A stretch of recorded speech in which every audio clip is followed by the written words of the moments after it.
It's time for Around the Ozarks Sports Scene, brought to you by Colton Steakhouse and Thompson Sales. Here's your host, Scott Purrier. Welcome in to another edition of Around the Ozarks Sports Scene. I am Scott Purrier. As always, big thank you to you for tuning in this week as we talk local, regional, national sports, wherever we want to talk about here on ATO Sports Scene. And big thank you to our sponsors, Thompson Sales, Colton Steakhouse. We're going to visit with Thomas Orr, the owner of Colton's, here later on in the podcast. And then we've got a new sponsor joining the show this week. We welcome in Deadeye Gun in Sparta. It's your home for all things guns, rifles, ammo. Go see them at Deadeye Gun, 7483 Main Street in Sparta. Special guest this week is the three-sport standout at Nixa High School. He's a junior. He was the quarterback on the Nixa football team that came up just short in the Class 6 state championship game. Adam McKnight threw 4 touchdown passes, also ran for a touchdown, accounted for 5 touchdowns in the loss, but tough finish again for the Eagles. And we welcome in Adam now to the podcast. Adam, thanks for joining me.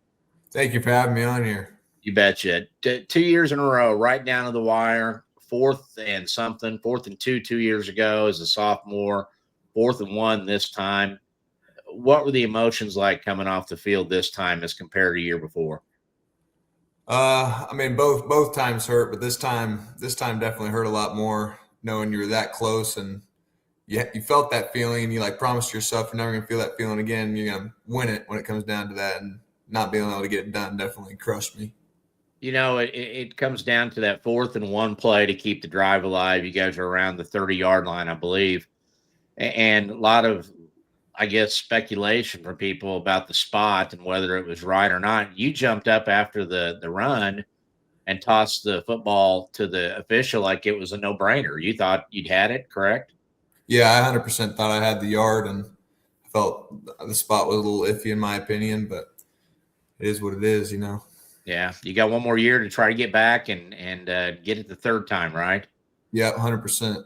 Yeah, well, and I think, you know, this year you took a big step forward as a quarterback, and your playoff performances down the stretch certainly showed that. 4 touchdowns on Saturday night at St. Joe, ran one in. It was very clear that Lee Summit, which won the game, was focusing in on keeping Jaden McCaster in check, and you took advantage of that. And that's what a quarterback does.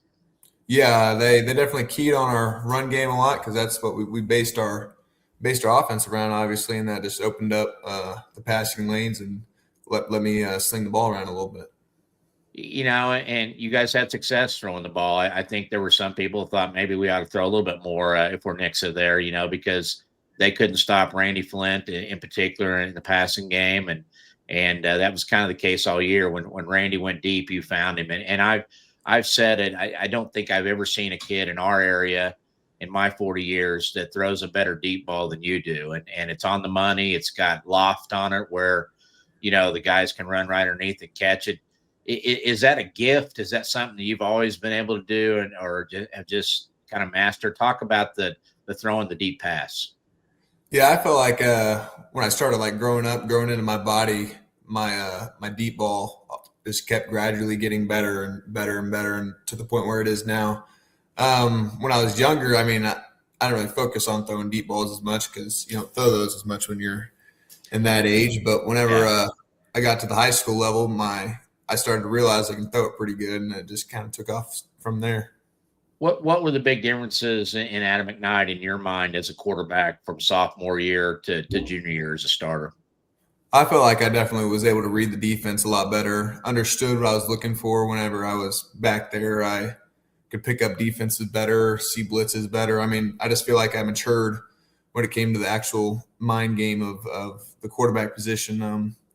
My sophomore year, I was decent at it, but nowhere near as confident as I was this year. And I think that just came with like a year of experience and maturity at the position.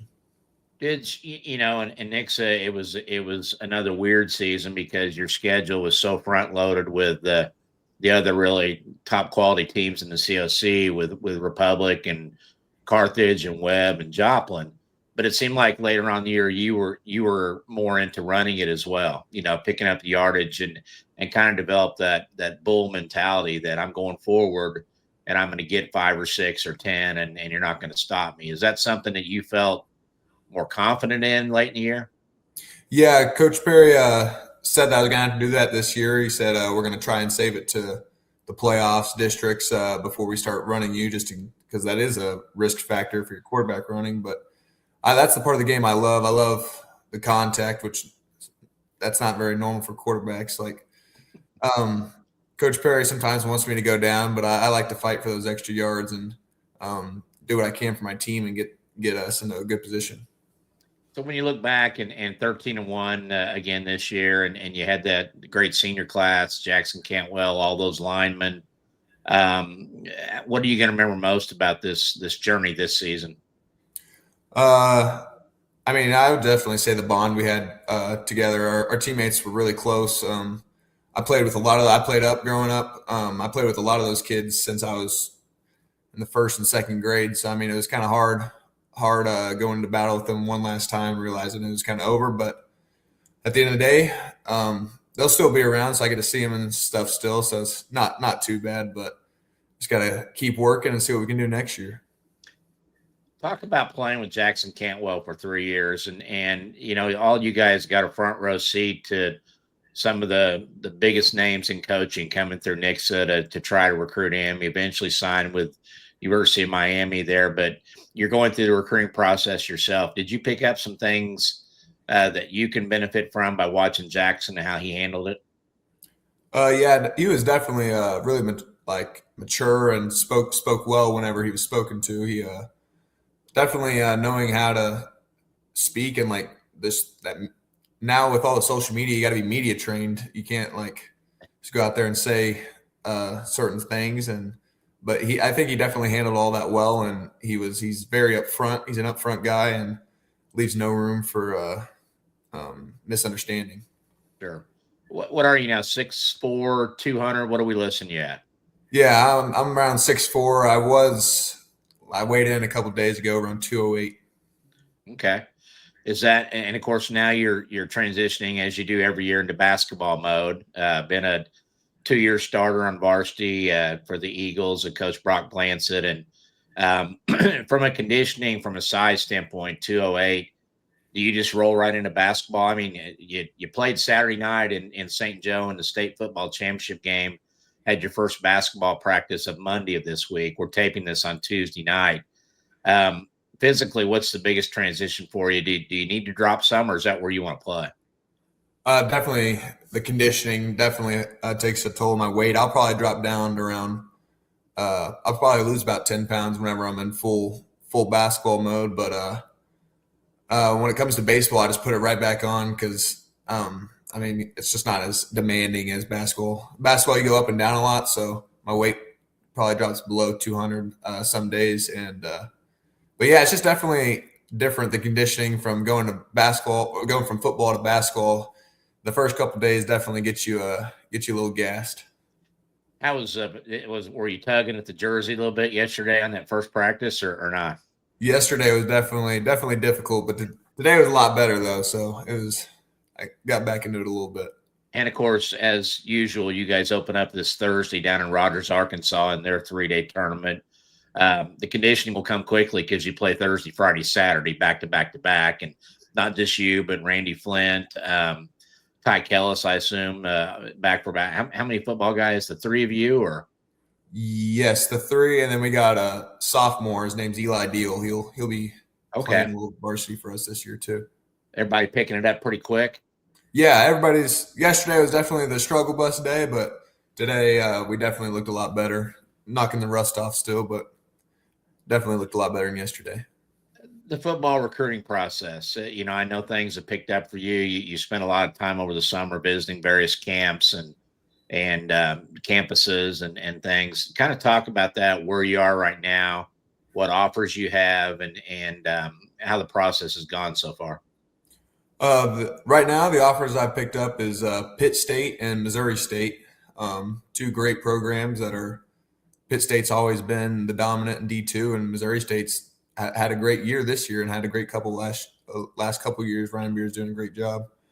I've been being with contact for football with Kansas, K-State, Arkansas a lot, Iowa State, but some of those coaches like move because they either get fired. Like Arkansas got fired, so everything just kind of changes. Yeah. Like connections change, and then Iowa State, Matt Campbell went to Penn State, obviously. So some of those connections changed. Recruiting process is definitely weird, but it's a fun thing to be a part of, and getting to go on visits and stuff is definitely a lot of fun. Well, and it's just so different than it used to be. I mean, these coaches, not only do they move, the players move.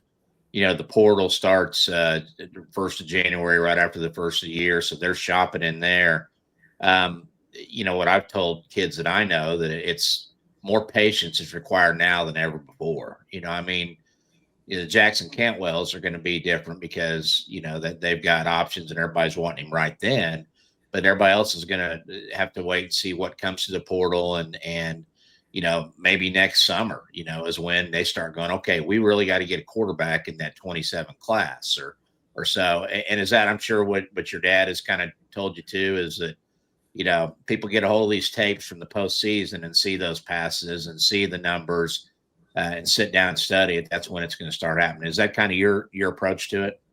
Yeah, for sure. I mean, my dad definitely preaches just being patient, that the time will come, what happens will happen. And just kind of keep putting my head down and keep working and make it to where, like I said, it's a no-brainer, hopefully, for the program. Just keep working and be the best player I can be. I can only control what I can do. I can't control what other coaches do. So just keep practicing and keep sharpening my game.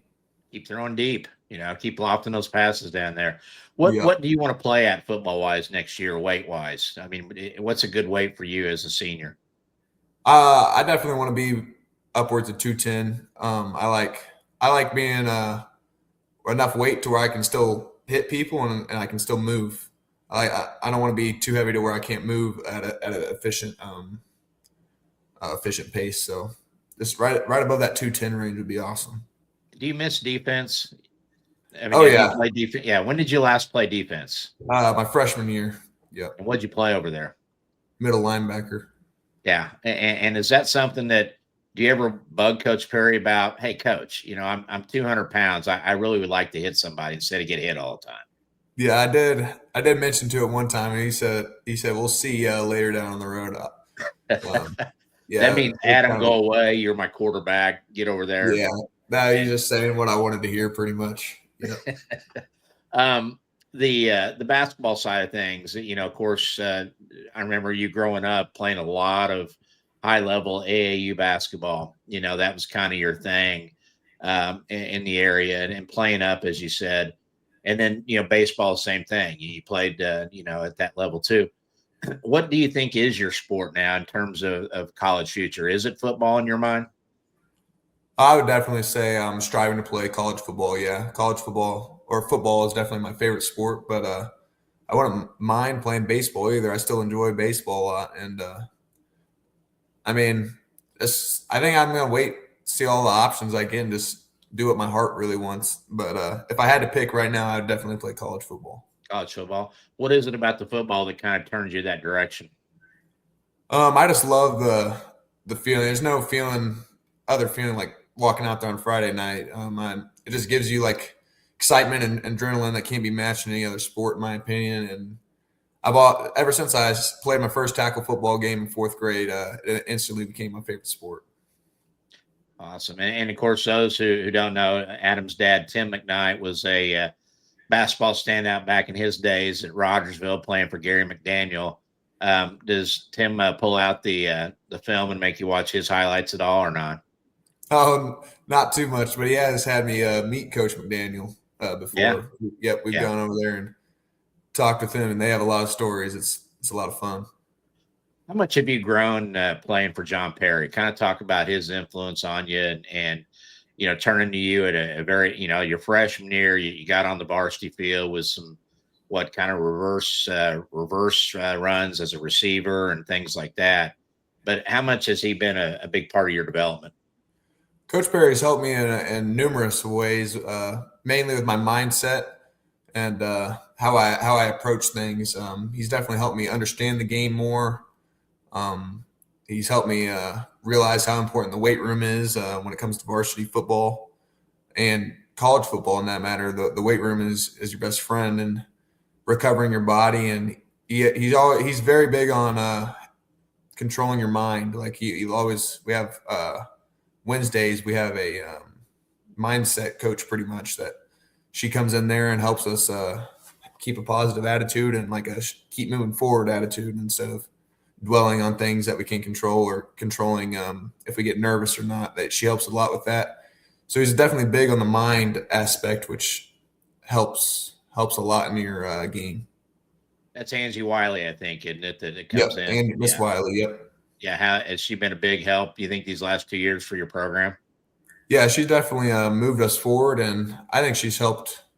She definitely helped me a lot last year, kind of help control my nervousness or like nervous if I'm good enough to play here. She gave us like tools and stuff to help us realize we belong here and how to control our mind, which is a big part in being a great athlete. What's next year in football going to be like for you? I mean, you've had guys around you each year, Dylan Rivera last year and McCaster this year. And next year, of course, Jax Adams will be back with you in the backfield, but it's the Adam McKnight show. I mean, are you ready to take one more step forward with that and really kind of start slinging it more? And I guess that's your hope, isn't it, that you guys throw the ball more next year? Yeah, I'm definitely ready for that challenge. And I think some people may be counting us out already, but I think I still think we'll have a really good team next year that will win a lot of ball games. People stepped up this year. We lost about 20. I think we lost like 15 starters last year, and we're losing 15 starters again this year, and we bounced back. So I think people will step up. Receivers, we have three to five really good receivers that will get some playing time, and obviously you have Jax Adams back there. He's a workhorse, man. He works hard, which is all you want. And I think we'll win a lot of ball games. Our defense is going to step up, and just like Coach Perry will get them right, just like he does every year. Got to have some linemen step up, don't you? You lose some we're losing 3 really good linemen. So, but that's part of the game. Those young bucks are going to step up, and they're going to do their job. They're ready for it. Who's faster, you or Jax Adams? Oh, Jax. Jax is a speed. He's a speed demon. Yeah, and you think you can hit him out of the backfield a little bit like you did McCaster, and he'll kind of slide right in there, won't he? Yeah, he hits the hole hard and with no fear. Yeah. Well, basketball, what you did with Blancy your freshman year, you drew a lot of attention, average double figures. I think double-double, didn't you? Points and rebounds. Yeah, I believe so. Freshman. And last year you were no surprise. I mean, teams kind of geared their defense to maybe try to take Adam McKnight away and 6'4", you're not 6'8", and that makes it a challenge for you. What are some of the goals for you this winter in basketball? What do you want to accomplish? I definitely just want to, for a team goal, I want to win districts. I want to go on another little playoff run like we did last year. I think we have a really good team coming up this year. Again, you got Colt McCoy. He's going to step up big in the post and help me out. We'll have a really good rebounding team. Ty Kellis, Randy Flint. They can all jump up there and get boards. And we have some pretty good shooters. Randy, Ty, and Owen Seitz. He'll be a good shooter for us. And I think we'll have a great team. Are you ready for the hack-a-mack thing that they pull on you again all winter?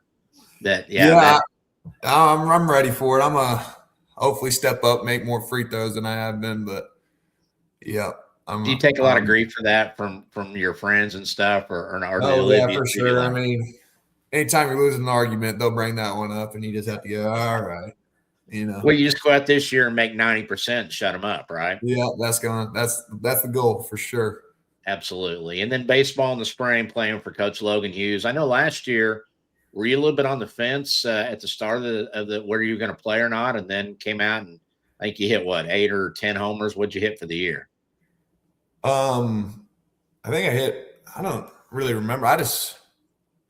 what really sticks out to me last year is just that district championship loss that we had. That kind of stung really bad. We should have won that game, but I was on the fence a little bit. But once I got out there with the guys, Coach Hughes is great. He makes the game fun, and that's what kind of really sold me is Coach Hughes and playing out there with my friends. That's the part of baseball I love.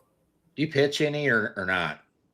I used to, but my arm does something weird. It starts getting sore and hurt, and I just don't want to like ruin it for football, so I don't pitch much no more. So are you a corner outfielder, or where do you see yourself hopefully in the spring?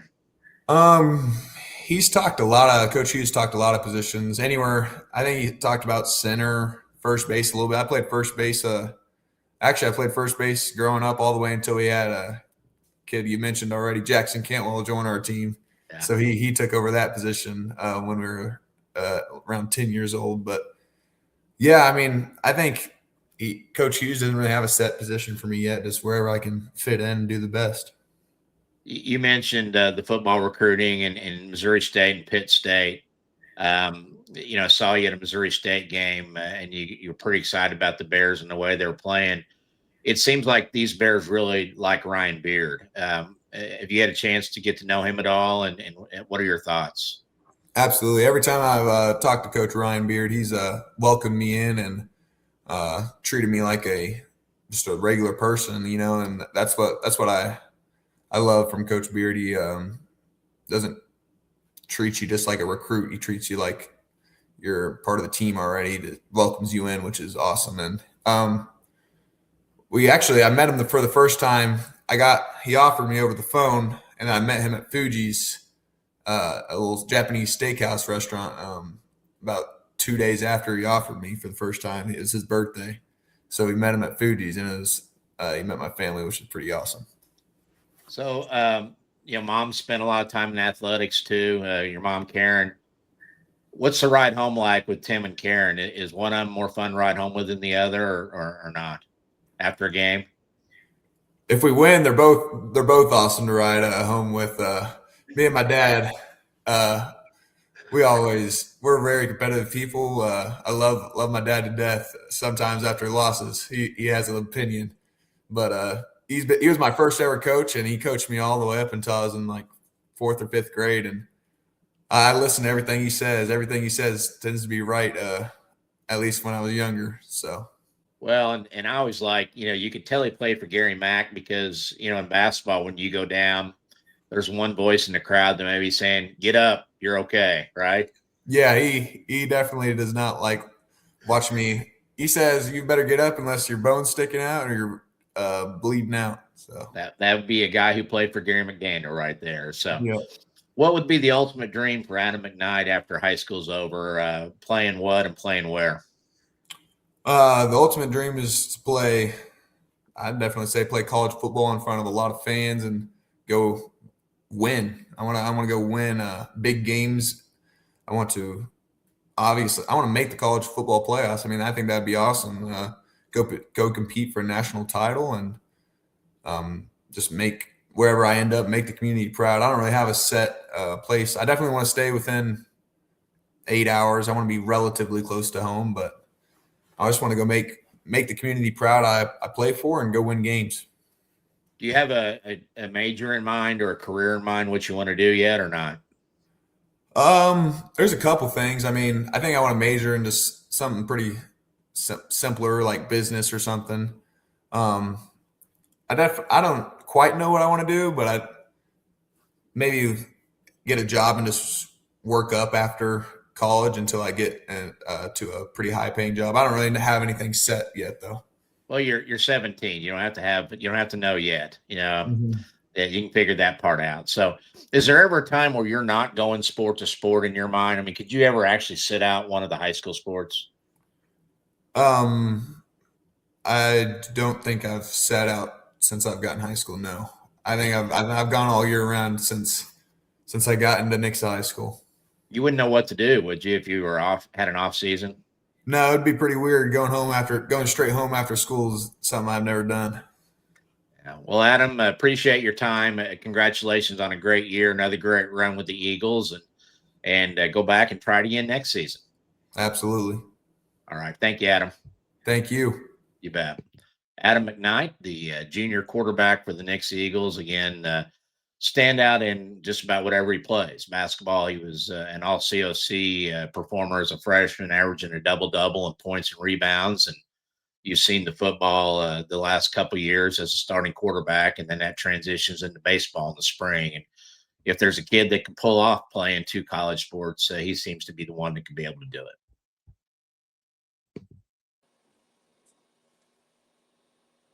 Again, wanted to mention our great sponsors, Colton Steakhouse, Thompson Sales, and our newest sponsor. We got Deadeye Gun in Sparta. Thank them for coming on. But want to take time to visit with one of our buddies, one of our favorites. He is the owner, proprietor of Colton Steakhouse in Springfield. They're at 2020 East Independence. Mr. Thomas Orr. Thomas, thanks for your sponsorship, and thanks for joining me. Kind of works out well. We're right next to Thompson. So like you said, you can go buy a car or think about buying a car and walk over and grab a bite to eat while you're thinking that over, and then go buy your car after you're done. So absolutely. Yeah. I mean, I did it in reverse. I just got a new vehicle from them about 2 weeks ago and came and celebrated at your place afterward. There you go. We'll take that too. I'm really disappointed because you and I have known each other for years, and I have a go-to there that has yet to be named the Purrier salad on there. But well, once you win our fantasy league, I'll name something after you. How's that? Well, I knew that was coming, and my son said no fantasy league talk was allowed on that today, fantasy football. But no, that salad, and I can't even think. What's the official name of it? It's the blackened chicken salad. So yeah, because you guys blacken chicken, and I'm sure you do it with burgers and steaks, whatever. Yep. Better than anybody I've ever tasted. I don't know if it's your chef has that special touch or what, but that seasoning on that chicken is awesome.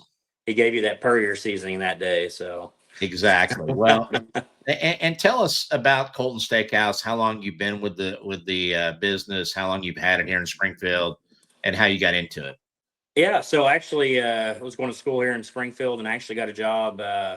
Ironically enough, I worked with Texas Roadhouse in Tennessee, where I grew up. Moved to Springfield. That was before they had one in town. So somebody's like, "Hey, that's pretty similar." So I ended up getting a job serving tables through college there at Colton. So that was 2003. So as you can tell now, I'm pretty old.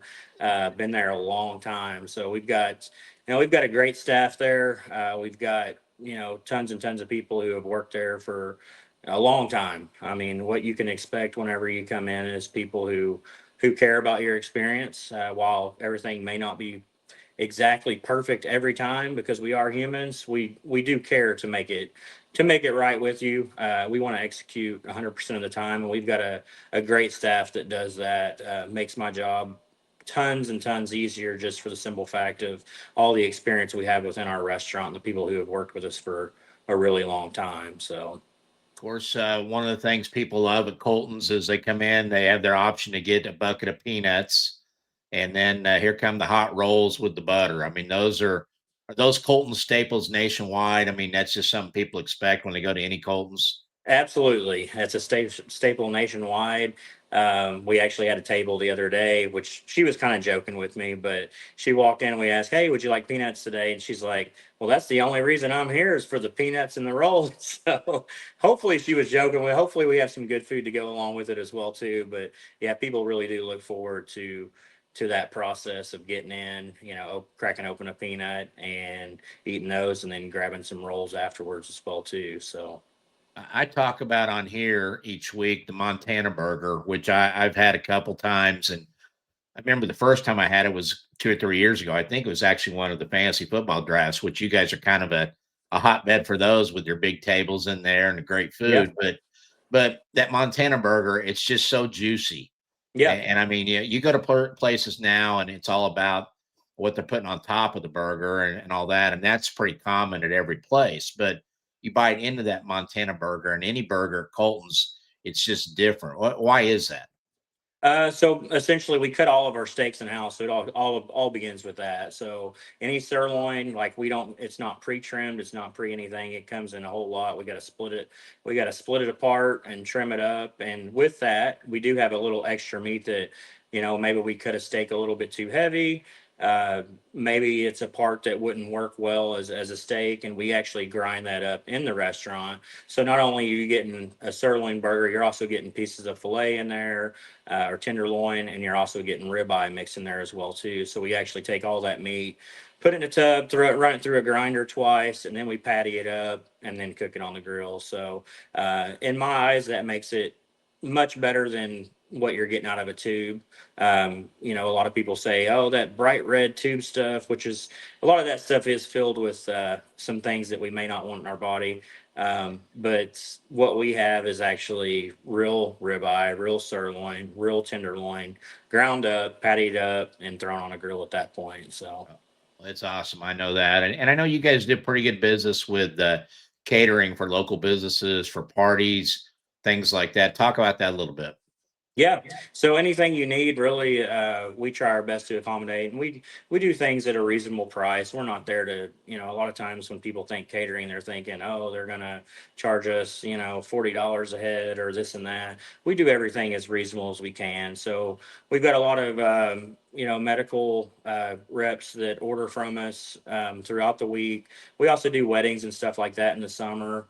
And anything, for your office, for events. I know your son does a little bit of stuff with in the banking world, and I've ran into him several times at some events doing that as well too. So Sure. Do you guys do Christmas parties? If somebody big or small, they need catering. Can you handle that? yeah, absolutely. Yeah. I know the Thompsons are big fans of Colton's too. That's good to have two of my sponsors that love each other's services there. Yeah, absolutely. And I buy cars there as well too. So There you go. Well, and before we let you go, I know that you live the life as a longtime Dallas Cowboys fan. You are a season ticket holder. The what is it? The thrill of victory, the agony of defeat that you experienced from going from the win over the Chiefs on Thanksgiving Day to yeah. the Detroit Lions game shortly after, right? Well, I enjoyed 4 days because I was actually at the Eagles game. My wife would not let me go to the Kansas City game because it was on Thanksgiving, but I was actually at the Eagles game down 21-0. Ended up coming back, and the only time we actually led in that game was when the clock hit 000. So it was a pretty cool game to be at. And obviously, 4 days later, beating the Chiefs at home on Thanksgiving Day was a big game for us as well too. I don't really want to talk about the Lions game too much. We can kind of skip over that one. Yeah. Do the Cowboys still have a chance? You think? Are they just hanging in Uh, there? there's a lot of scenarios that could get them in. Obviously, the first thing we have to do is we have to win all of our games as a team, and that's going to be a tough road. We've got a decently easy schedule. We've got the Chargers coming up. We've got the Vikings coming up. We've got the Commanders coming up. And I'm skipping one other game. I'm a terrible fan, but a lot of the games are winnable. But it seems like the NFC, man, the teams just aren't losing. The Bears are hanging in there. I kind of Yeah. suspected them to lose to the Eagles on, Thanksgiving, the day after Thanksgiving. They're hanging in there, looking like a decent defense. I also expected, the NFC North to kind of beat up on each other a little bit, but the Lions are kind of on the downside of that right now, but the Packers are playing well. So you got the Packers, you got the Bears, you got the Lions all hanging in there. And then on the other side, you got the Rams, you got the Seahawks, and even the 49ers after they lost Fred Warner. I am super surprised at what they've done this year without Warner. And also, they lost Bosa, I believe, the week or two before that, and then lost Warner, which I thought when Warner went out, I was like, man, this team is cooked. But Yeah, they they're have hanging right in there. absolutely, they've Yeah. held it there, and they're, I believe, 9-4 right now, which is Mhm. kind of crazy. Not good for a Cowboy fan because we're just trying to sneak in there. But I am really used to picking in that 16 to 23 slot. Unfortunately, I kind of would hope that they would either lose bad or win it all. I'm tired of this. Hey, you're going to be picking at 22 this year. You're going to be picking at 19 this year. But I'm rooting for them to make the playoffs and see if they can go on a run. With our offenses playing pretty well for the most part. We've had a game or two where we haven't played well, but our defense is just about as bad as you can be, unfortunately. Well, and I guess we could say Jerry World is actually that pick of draft pick range, from 15 to 25 is Jerry World there. But Yeah, it's yeah, terrible. I yeah, don't like being there. I would rather be at 32, but if not 32, I'd rather be in the top five and there you go. kind of rebuild So, our roster a little bit as well too. But so if we before we let you go, if somebody hasn't visited Colton's yet, what is Thomas Orr's recommended steak and two sides for first timers? man, I am a bargain hunter. And honestly, I go with the sirloin a lot of times. I do eat ribeyes here and there, and I'll eat a fillet here and there. Everything here and there. But honestly, I for the quality of the meat and for the price, I'll go with a 10-ounce sirloin, 8 times out of 10. And a lot of people won't say that, but our sirloins are really juicy. They're really tender. They're really good. And I'm not a huge fat fan on my steak. I like a little bit, so I'll usually get the sirloin that has a fat cap on it to kind of give me some of that marbling flavor. But that's pretty much what I go to. I go for a sirloin, and I am in love with the fried okra as well too. So Really? I am a Tennessee boy, so I do like my southern food. So I'll go with the fried okra, corn on the cob as my sides as well too. So I'm a Colton's loaded baked potato guy. If you I'm can't go having, wrong with that either. I yeah, do that. I do the baked potato a lot too, and a lot of people love our sweet potatoes as well. yeah, So yeah. Well, Thomas, thanks for your time. Thanks for being a sponsor, and we'll do this from time to time and get caught up on any new menu items and what's going on at Colton's. Okay. all right, sounds great. I appreciate it. You bet. Thank you, Thomas. Thomas Orr of Colton Steakhouse, again, one of our great sponsors, back to three now in the sponsorships. Colton's located just down the street from Thompson Sales, which is at 1555 East Independence in South Springfield. Thompson Boys have been in business since 1919, and Thompson Sales is your home for the largest selection of Cadillac, Buick, and GMC cars and trucks, new and used, and a great service department to take care of your vehicle from start to finish.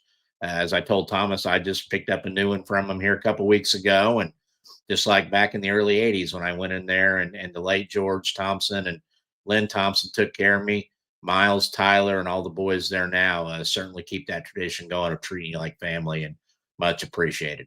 Also, big thank you, as we mentioned, to Thomas and Colton Steakhouse there at 2020 East Independence. And then our latest sponsor, Deadeye Gun in Sparta.